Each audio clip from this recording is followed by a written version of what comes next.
So in November last year, Rene Pop and I went to Saudi Arabia, and this was a trip that had as its main motivation to study the sounds of Columbina's greater sand plovers.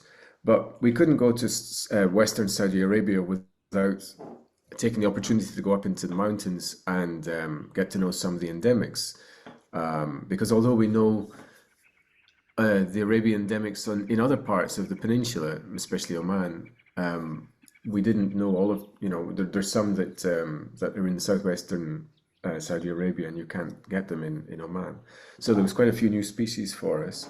And among these was Philby's partridge, which only exists in southwestern Saudi Arabia.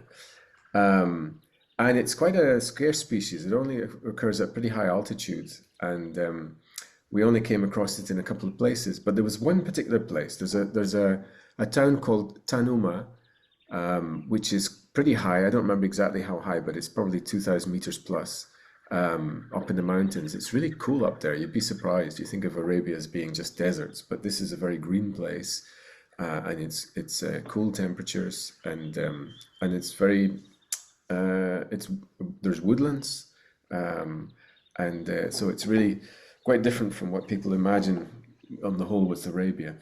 This particular place, it was called, let me just check, Wahdah Woods, I think.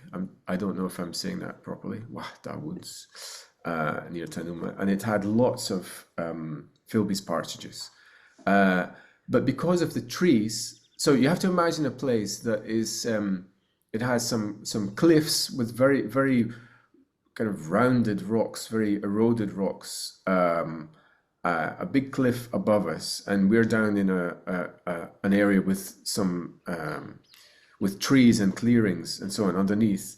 But where the partridges were, they were up on the cliffs somewhere near the base of the cliffs, or some of them were down in among the trees when we arrived, but they very quickly fled to the cliffs.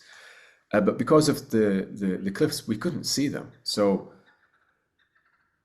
I can't remember if I don't think I had a really clear view of a Philby's partridge at all. I think I saw them in flight once or twice, but it was a species that I heard very well but hardly saw. Anyway, there's quite a few of them in this recording, calling.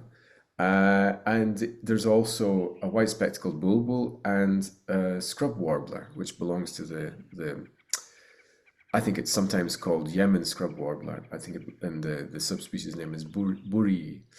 Anyway, those are the main species in this recording, and well, enjoy.